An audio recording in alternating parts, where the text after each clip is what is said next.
আমার কাজ হচ্ছে অভিনয় করা, আমার কাজ হচ্ছে আমাকে যেখানে যেভাবে ফিট করতে চাবে এটা আমার দায়িত্ব, আমি ওখানে ওভাবেই ফিট হয়ে যাব, যে ডিরেক্টর আমাকে যেখানে যেভাবে চাবে। তো এটা আবার এই দেশে হোক না অন্য দেশে হোক কিংবা যেখানেই হোক, আমার যদি মনে হয় গল্পটা প্রপার, আমার যদি মনে হয় ক্যারেক্টার প্রপার, তাহলে আমি অবশ্যই ফিট হয়ে। আমার হয়নি কখনো এরকম, কারণ আমি যেটা নিয়ে চাই না ভাইরাল হোক ওইটাও হচ্ছে। আমি একটু ফেড আপ যে এত ভাইরাল কেন হতে হবে।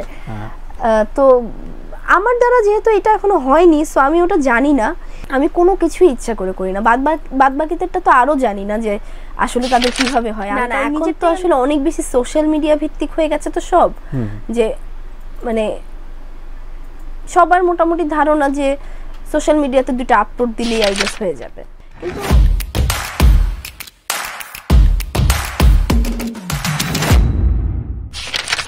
আমি সেম কথাটাই বলবো যে আমার কাজ হচ্ছে একটা ক্যারেক্টার পোর্ট্রে করা। এখন এই ক্যারেক্টার পোর্ট্রে করা মানে এই না যে এই ক্যারেক্টারটাই আমার, আমি একজন আলাদা মানুষ।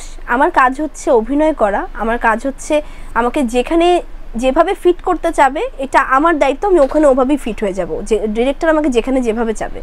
তো এটা আবার এই দেশে হোক না অন্য দেশে হোক কিংবা যেখানেই হোক, আমার যদি মনে হয় গল্পটা প্রপার, আমার যদি মনে হয় ক্যারেক্টার প্রপার, তাহলে আমি অবশ্যই ফিট হই। ও কেন করলো এটা দেখানো হলো, এটা যার যার প্রেফারেন্স অ্যাকচুয়ালি।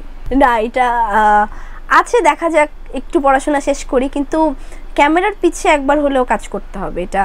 এটা একটা বলা যায় শখের মতো, মানে শখ করে বানাবো একটা, কোনোদিন যদি হয় একটা শখ করে বানাবো। না এফডিসিতে আসলে আগের মতো ওই আমেজটা পাই না, আর এফডিসিতে কাজটাও খুব কম পড়া হয়। মানে আগে যেমন কাজ মানি এফডিসি ছিল, যে ফিল্ম মানি এফডিসি, হ্যাঁ, সো এখানে ওইটাই খুব কম হয় এখন, এই জন্য যাওয়া হয় না ওভাবে। না না, এটা আমরা করেছি জাস্ট কয়েকদিন আগে, কোরবানি ঈদের আগে কি পরে, এই সময়টাতে কোরবানি ঈদের পরে আমি অশ্বিনের সাথে বসি, ও সামহাও আমাকে অনেক কাহিনী করে রিচ করে ও আমাকে, এবং ওর সাথে আমি বসি, এবং বসার পরে আমি যখন গল্পটা শুনি, এটা অ্যান্থোলজি একটা ফিল্ম, এই একটা ফিল্মে 3টা গল্প ছোট ছোট, সো একটা গল্প আমার এর মধ্যে, এবং আমার সাথে কাজ করেছে সুদীপ বিশ্বাস। তো গল্পটা খুব ভালো লাগে আমার, এবং গল্পটাতে অনেক ভ্যারাইটিস আছে। অল্প একটু সময়, 3টা গল্প যেহেতু দেখাতে হবে একটা সিনেমায়, সময়টাও খুব লিমিটেড। তো এই লিমিটেড সময়ের মধ্যে আমার মনে হয়েছে অনেক বেশি ভ্যারাইটি আছে, যার জন্য এই গল্পটা চুজ করা এবং সিনেমাটা করা। ওটিটিতে লাস্ট গেল হচ্ছে আমার কোরবানি ঈদে মার্ডার 90s। এটার পরে তেমন ভাবে ওটিটিতে আর কাজ হয়নি। এটার পরে নতুন কাজ ওটিটিতে এখনো হাতেও নেইনি, কয়েকটা কাজের কথা চলছে, কিন্তু এখনো ওভাবে ইয়েস বলিনি সবাইকে আর কি। আমার দ্বারা হয়নি কখনো এরকম, কারণ আমি যেটা নিয়ে চাই না ভাইরাল হোক ওইটাও হচ্ছে। আমি একটু ফেড আপ যে এত ভাইরাল কেন হতে হবে। তো আমার দ্বারা যেহেতু এটা এখনো হয়নি, সো আমি ওটা জানি না, আমি কোনো কিছুই ইচ্ছা করে করি না। বাদ বাকিদেরটা তো আরো জানি না যে আসলে তাদের কিভাবে হয়। আমি কারণ নিজেরটাই আমি বন্ধ করতে করতে অস্থির হয়ে যাই, যে না এটা আমি চাই না, কিংবা এটা আমি খুব নর্মালি বলেছি, আপনারা খুব অন্যভাবে এটা এখন শোনা যাচ্ছে। তো এই জিনিসগুলো আমি একদমই ইচ্ছা করে করি না। কোনো একদিন ঘুমিয়ে আছি, ঘুম থেকে উঠে দেখি এগুলো এই অবস্থা। এটা আমি কারণটা খুঁজছি আমি নিজেও, এটা আমারও জানতে হবে। তো এটা যদি আমি জানতে পারি, তো আমি ওই জিনিসগুলো একটু অফ করব। অন্যরা ইউজ করতে পারবে, হ্যাঁ অন্যরা তো পারবে, আমার দিক থেকে আমি একটু কমাবো, কারণ অনেক বেশি হয়ে যায় মাঝে মাঝে, মনে হয় যেটা দরকার নেই ওটা নিয়েও কথা হচ্ছে। না না, এখন তো আসলে অনেক বেশি সোশ্যাল মিডিয়া ভিত্তিক হয়ে গেছে তো সব, যে মানে সবার মোটামুটি ধারণা যে সোশ্যাল মিডিয়াতে দুটো আপলোড দিলেই আই গেস হয়ে যাবে।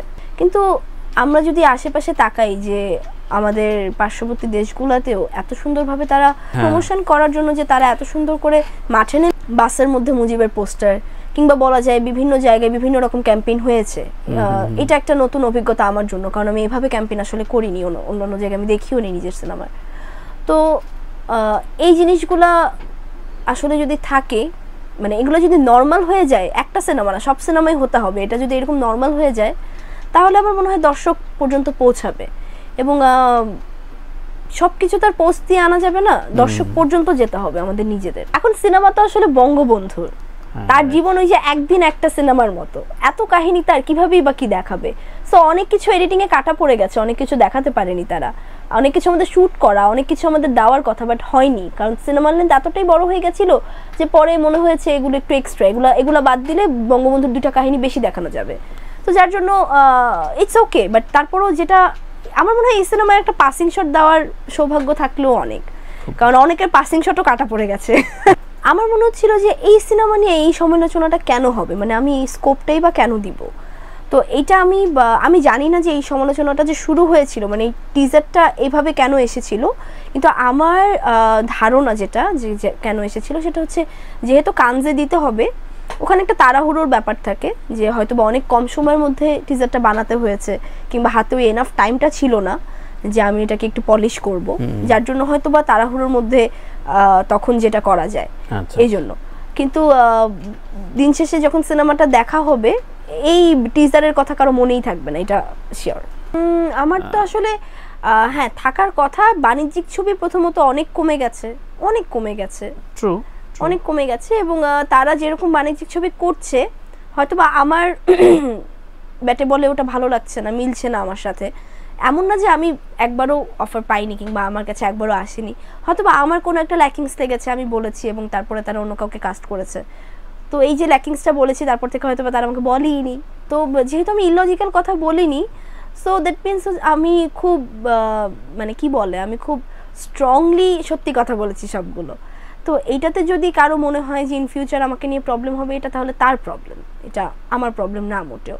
কারণ আমি সবসময় খুব অকপটে কথা বলি শুরুর থেকে এখন পর্যন্ত, যারা কাজ করছে তারা ওভাবেই কাজ করছে, এবং যাদের এই সত্যি কথা বলার পরেও ভয় নেই তারাই কাজ করছে। কিন্তু আমার মনে হয় না এটা হ্যাম্পার করার কথা, আমার মনে হয়নি এখনো পর্যন্ত যেটা হ্যাম্পার করেছেও। কিন্তু যেটা বলছিলাম যে তারপরে আবার অনেকে দেখেছে আমার কাজের প্যাটার্নটাও চেঞ্জ হয়ে গেছে, আমি কিছু অফ ট্র্যাক কাজও করেছি, অনেকে হয়তো এটা ধরে নিয়েছে দিঘি আর কমার্শিয়াল করবে না, কারণ প্রথমত হচ্ছে এখন এত বেশি গল্পের মধ্যে মানে না বানাতে পারছে না, মানে ওটিটিতে ঢুকলেই হচ্ছে কোনো খুনের গল্প, অনেক ডিটেকটিভের গল্প, কেউ মারা গেল, কারো কিছু চুরি হলো, ঘুরে ফিরে ওই মার্ডার, ঠান্ডা মাথার গল্প খুব কম দেখি আমরা, খুব ব্রেন খাটাতে হবে এরকম গল্প, এটা বলিউডের ওটিটি হোক বাংলাদেশের ওটিটি হোক। আর হলে এখন সিনেমা হয়ে গেছে যে অফ ট্র্যাক বেশি, যার জন্য অনেকদিন পর যখন একটা কমার্শিয়াল আসে এবং খুব এরকম প্যাচ গোছ ছাড়া কমার্শিয়াল, যেটা হ্যাঁ প্যাচ গোছ ছাড়া কমার্শিয়াল, যেটা নিয়ে আমরা বেশিক্ষণ ভাববো না, খুব একদম মানে এন্টারটেইনমেন্ট, মানে এন্টারটেইনমেন্ট, বেশি কিছু ভাবতে পারবো না, সোজা দেখে চলে আসবো, এরকম এই টাইপের সিনেমা যেটা আমরা আগে করে আসছি আর কি। তো এই সিনেমাগুলো যখন অনেকদিন পর আসে তখন দর্শক আই গেস খুব ভালোভাবে অ্যাকসেপ্ট করে, ভাবছে না, ভাবা উচিত, আমার মনে হয় একটু ভাবা উচিত, একটু প্যাটার্নটা এবার চেঞ্জ করে, মানে সবাই তো দেখছেই কন্টিনিউয়াসলি থ্রিলার মিস্ট্রি এগুলো তো দেখছেই। আমি এইটা বলতে পারি যে দীপনদার কি সমস্যা হয়েছে, মানে যদি হয়ে থাকে আমার মনে হয় দীপনদার প্রবলেমটা ওই সময়টাই সিসিএল ছিল, মানুষ সিসিএল এর মারামারি দেখতে তখন খুব ব্যস্ত ছিল, যার জন্য একদমই একদিকে সিসিএল এর ঝড় একদিকে জওয়ানের ঝড়, মানুষ সিসিএল এর এই মারামারি দেখতে মনে হয় খুব বেশি ব্যস্ত ছিল, এবং যেহেতু দীপনদার টিমের সাথে একটা ঝগড়া ছিল, এটাও একটা অনেক বেশি ইয়া ছিল যে আচ্ছা কি হয় সিসিএলটা আগে দেখি, এটা মনে হয় হয়েছে আসলে কিছু এখানে একটা ইয়া আছে কিছু সাংবাদিকদের, সেটা হচ্ছে যে আমি যখন আমার একটা স্ট্যাটাস লিখবো, আমি তো এটা জেনে বুঝে লিখেছি, এটা আমার স্টেটমেন্ট, তো এটা যখন কেউ পড়বে এটা তো এমন না যে প্রথম লাইন পড়ে রেখে দিবে, আমি এমন ভাবেই লিখেছি যে এটা শেষ পর্যন্ত পড়তে হবে, কিন্তু আমার এরকম কোনো হেডলাইন নাই যে হেডলাইনটা পড়ে পড়তে হবে, আমি একটা সুন্দর প্রথম থেকে শেষ পর্যন্ত লিখে গেছি। আচ্ছা, তো এটা পুরোটাই মানুষ পড়বে, কিন্তু আমরা অনেক সময় নিউজে কি হয় হেডলাইনটা পড়ে অনেকে চলে যায়, পড়বো না, তো এমন না যে সব হেডলাইনই মানুষ ক্লিক করে, অনেক ক্লিকের হেডলাইনেও কিন্তু ক্লিক করে না, যে এখন সময় নেই পড়বো না হেডলাইন দেখে চলে গেছি, তো অনেকে যে হেডলাইন দেখে বিভ্রান্তিতে পড়ে যে হেডলাইনটা বিশ্বাস করছে কিন্তু হেডলাইনের ভিতরের জিনিসটা আর আমরা জানি না, ভিতরে গিয়ে দেখি হেডলাইন একদম উল্টা হয়ে গেছে, এই কথাটা ওই বেসিসে বলা হয়েছিল, কোন বেসিসটা খুঁজতে গিয়ে দেখি যে কিছুই নাই, কিংবা একদম অন্য একটা ঘটনা। এরকমও কোনো হেডলাইন দেওয়ার নিয়ম নেই সাংবাদিকতায় যেটা হচ্ছে কাউকে হার্ম করবে, কারো ক্যারিয়ার হোক, কারো লাইফ হোক, কারো ইমেজ হোক, কাউকে হার্ম করে আমার, কিংবা ওই একটা হেডলাইনে যাতে তাকে এক সেকেন্ডের জন্য আমি ভুল মনে করি, এরকম হেডলাইন দেওয়ার কোনো নিয়ম নাই। ওই যে মানে একটু ঘুরিয়ে পেঁচিয়ে ডাবল মিনিং কিছু জায়গা থেকে তো অবশ্যই আসে, যার জন্য হচ্ছে সবাই নিউজ হলে তখন বেশি খেপে যায় যে আমার স্ট্যাটাস পড়ুক, নিউ হেডলাইন হয়েছে, ওই ওয়ার্ডটা দিয়ে তো আর কেউ কিছু বুঝবে না, তো এটা থেকে অনেকে হচ্ছে তখন বিভ্রান্তিতে। আমি ওই যে বললাম যে ফেসবুকে একটা পোস্ট দিলেই তো আর দর্শক আসবে না হলে, ফেসবুকের দর্শক যারা তারা ফেসবুকেই থাকে, যাদের সিনেমা দেখার তাদের হচ্ছে ফেসবুকে পোস্ট দেওয়া লাগে না, তারা খুঁজে বের করে সিনেমা দেখে নিবে, কিংবা ফেসবুকে পোস্ট দেওয়ার পর যেই কয়টা দর্শক হলে যায় ওরা হচ্ছে প্রকৃত দর্শক, মানে ওদের পোস্ট না দিলেও ওরা সিনেমা দেখবে এরকম। তো সব দর্শক যে সিনেমা দেখতে যাবে, কিছু তো আমাদের ফেসবুক ভিত্তিকও দর্শক আছে, তারা এখানেই থাকে, এখানে দেখতেই পছন্দ করে বেশি।